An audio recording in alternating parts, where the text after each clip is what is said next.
Bismillahirrahmanirrahim. Assalamualaikum warahmatullahi wabarakatuh. Kami ingin menjelaskan tentang normalisasi database toko obat yang bernama Sehat Selalu. Oke. Di slide pertama ini ada latar belakang. Latar belakangnya ini nih, toko obat Sehat Selalu tuh masih nyatet transaksi pakai nota manual kayak ditulis lah gitu. Terus satu nota ini bisa isi banyak obat sekaligus, jadi data sering keulang dan susah dicari, makanya perlu dirapihin lewat normalisasi. Kayak mulai dari UNF sampai ke 3NF. Terus di yang ini ada UNF. Ini tuh data mentah persis kayak di nota lah gitu. Jadi satu sel bisa isi lebih dari satu obat. Contohnya kayak paracetamol ada 10, amoxicillin ada 5, terus digabung jadi satu. Karena satu sel isinya banyak nilai, data ini belum bisa langsung dijadiin tabel lah, harus dirapikan lagi. Terus yang kedua ada 1NF. Di 1NF ini obat yang di 1NF ini aturannya tuh hilangkan grup berulang. Setiap sel itu harus atomik atau satu nilai per kolom. Setiap obat dalam nota dipecah menjadi baris sendiri. Biar satu sel itu cuma satu nilai lah. Primary key gabungannya nomor nota dan kode obat. Masalahnya data pelanggan dan apoteker tuh bisa keulang-ulang di banyak baris, kayak bisa ada 2 atau 3 kali. Nah, kalau kayak gini disebutnya dependensi parsial. Oke, kita ke slide selanjutnya. Di sini ada 2NF.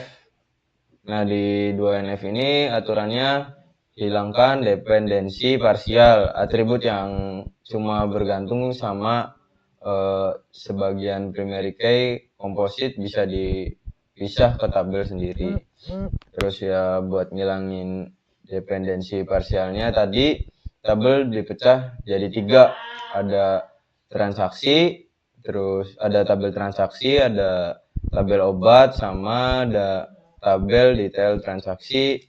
Nah, di tabel transaksi ini ada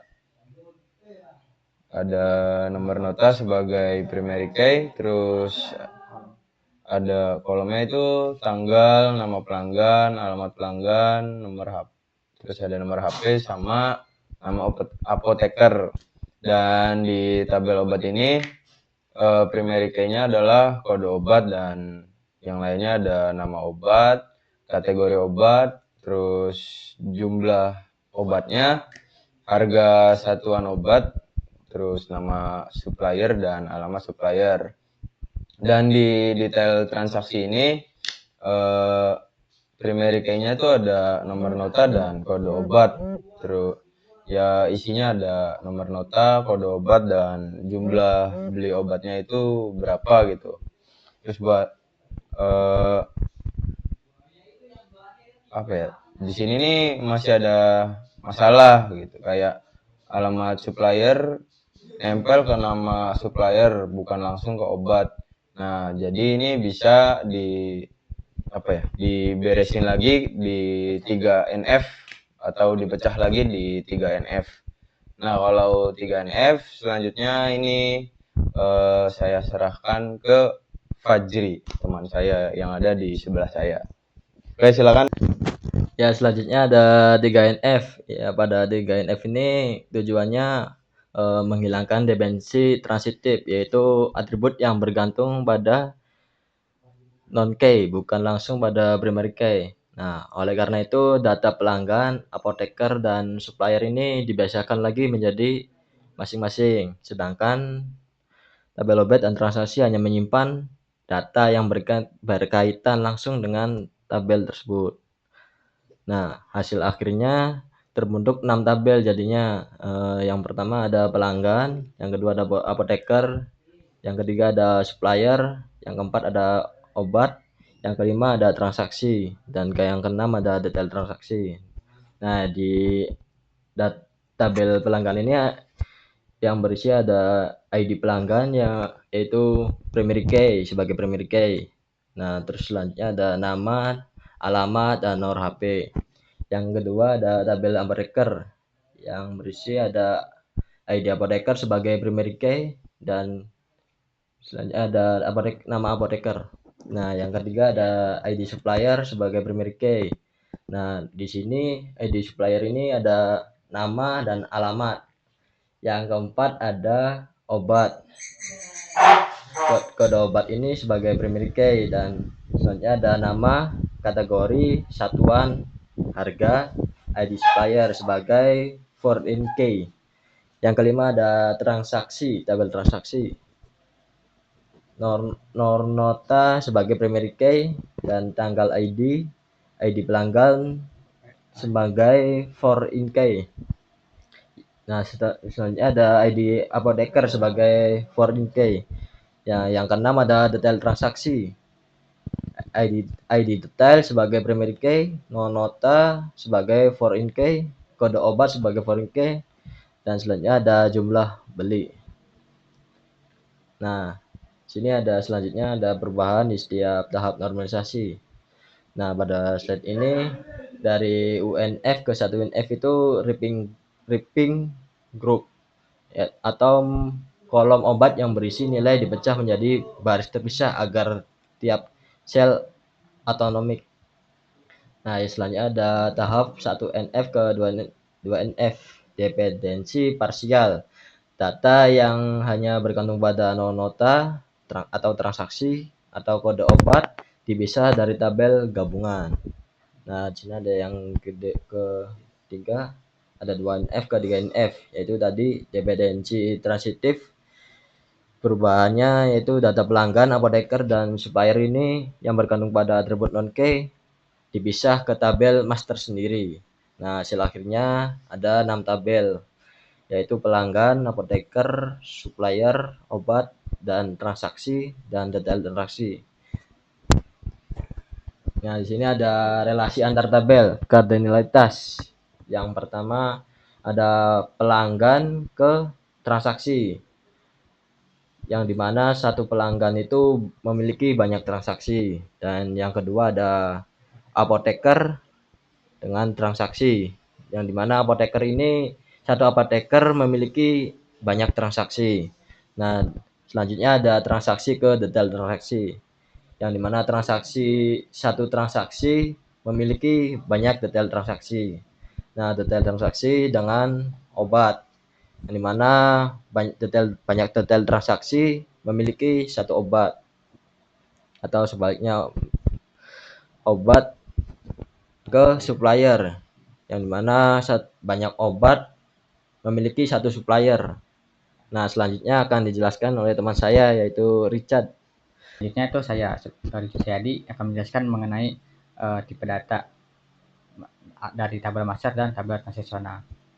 Setelah struktur relasi dan kardinalitas antar tabel selesai ditentukan, tahap terakhir sebelum database ini bisa diimplementasikan itu harus menentukan tipe datanya apa untuk setiap kolom. Nah, di sini saya membaginya itu menjadi dua, itu tabel master dan tabel transisional. Yang mana di tabel master itu sendiri dibagi menjadi 3, yaitu ada tabel pelanggan, apoteker, dan tabel supplier. Yang pertama itu ada tabel master, ada tabel pelanggan itu yang pertama tuh.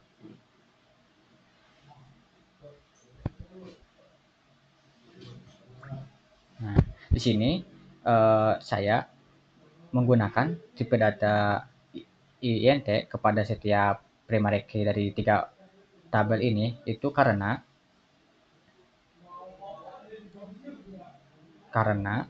soal ini kan pakai ID tuh, makanya biar khusus itu jadi saya pakai INT atau integer gitu, agar si tipe data itu bisa mulai dari 1 dan seterusnya. Tidak lupa juga saya menggunakan AI atau auto increment supaya kita tidak perlu memasukkan kolom apa saja itu dan nomornya gitu, nomor notanya gitu.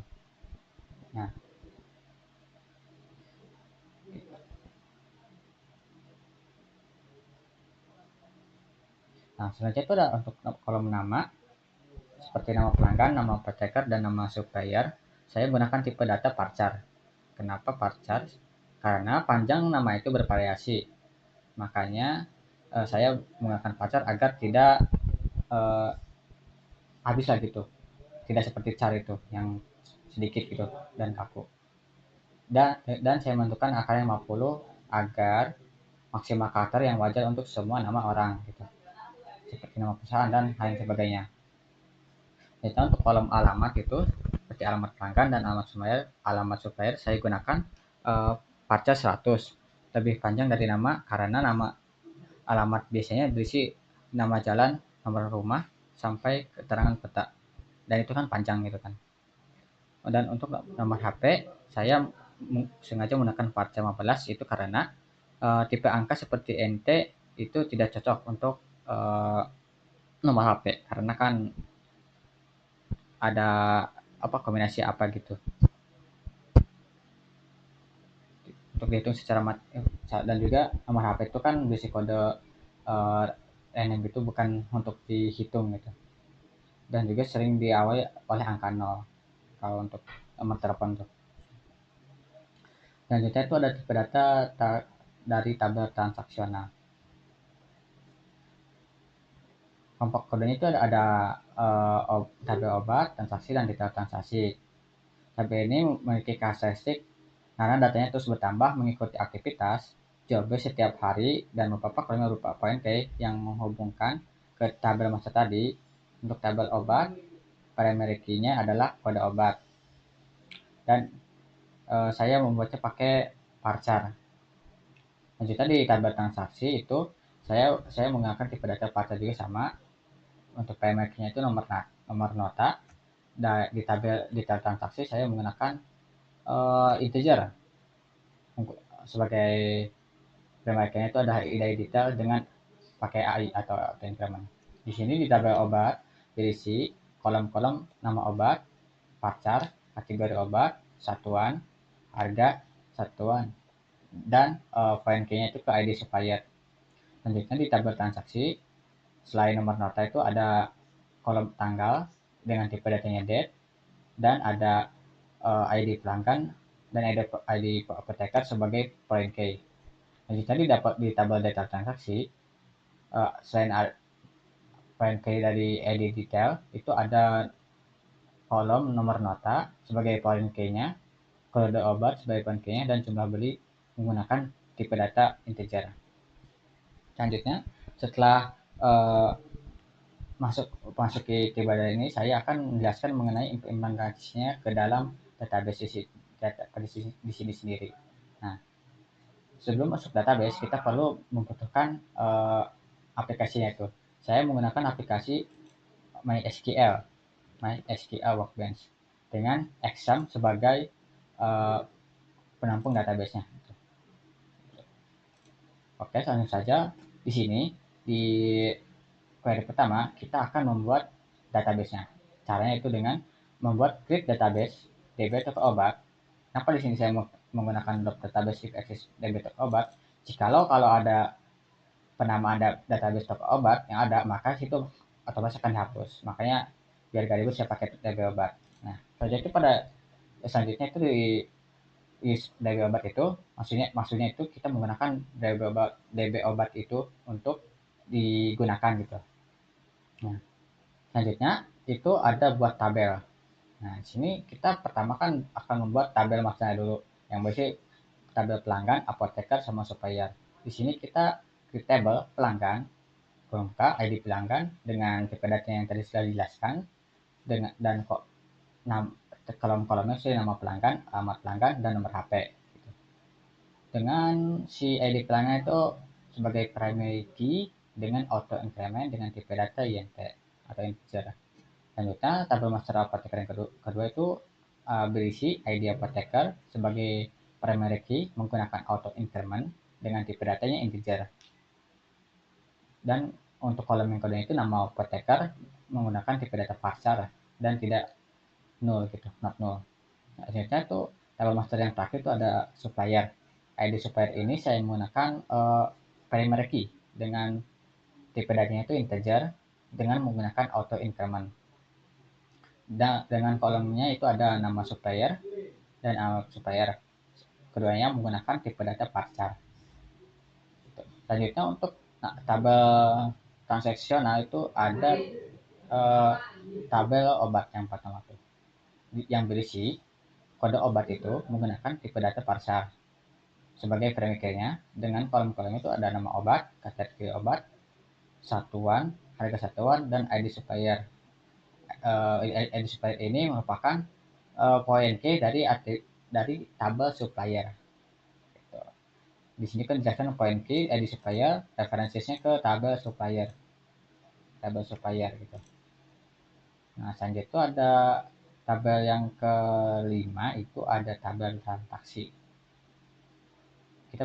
Kita buat dengan mengetikkan create table transaksi. Di sini kolomnya itu ada nomor nota dengan tipe data varchar dan dia sebagai primary key-nya. Di sini juga ada berisi kolomnya tanggal, ID pelanggan, ID apoteker. ID pelanggan dan ID apoteker itu foreign key ke tabel pelanggan dan tabel apoteker. Dan terakhir itu ada tabel detail transaksi. Nah, di sini berisi kolom itu ID detail sebagai primary key-nya dengan tipe data INT, dan kolom-kolom itu nomor nota, kode obat, jumlah beli. Nah, di sini nomor nota kan referensinya itu ke tabel transaksi gitu. Dan kode obat itu referensinya ke kode obat gitu. Nah, selanjutnya sini akan memasukkan insert datanya itu dengan cara mengetikkan insert into sesuai dengan tabel masing-masing itu. Misalkan kita akan memasukkan nama supplier dan alamat supplier gitu. Kolom nama supplier dan alamat supplier. Value-nya itu ada nama supplier itu PT Kimia Farma dan alamat supplier itu ada di Jalan Industri Nomor 5 Jakarta. Dan yang kedua itu ada PT Sanbe Karma, jalan itu di Cihamplas Nomor 10 Bandung. Sini inti data itu cukup gampang, tinggal memasukkan nama dari tabelnya apa dan rujukannya itu ke kolom apa gitu. Oke, di sini terakhir itu query-nya. Query-nya itu merekap total jumlah obat yang terjual. Lihat dari sisi jenis obatnya, bukan per transaksi. Di sini saya menggabungkan tabel detail transaksi dengan tabel obat menggunakan klausa join yang berdasarkan kolom kode obat supaya nama obatnya bisa ditampilkan, bukan cuma kodenya saja gitu. Feature bagian utamanya dalam fungsi di sini tuh ada fungsi sum gitu, yang dari tabel detail transaksi jumlah beli yang dibikin kolom baru itu as total terjual gitu. Yaitu menjumlahkan seluruh angka jumlah beli dari setiap transaksi yang melibatkan obat yang sama supaya perjumlahannya benar per jenis obat. Saya kelompokkan datanya berdasarkan grup by kolom nama obat. Nah, terakhir saya urutkan hasilnya itu dari yang terbesar menggunakan order by total terjual dash gitu. Jadi obat yang paling garis otomatis muncul di bagian paling atas gitu. Jadi output query ini adalah data seluruh obat beserta total keseluruhan yang sudah terjual, berguna untuk toko dalam memantau obat mana yang paling banyak diminati. Di sini kan ada tuh tampilannya, itu ada vitamin C itu yang paling banyak total terjualnya. Yang kedua itu ada paracetamol 30, antisida, amoxicillin, dan seterusnya gitu. Oke. Untuk presentasi yang kami sampaikan itu cukup sekian. Kurang lebihnya mohon maaf. Wabillahi taufiq wal hidayah. Wassalamualaikum warahmatullahi wabarakatuh.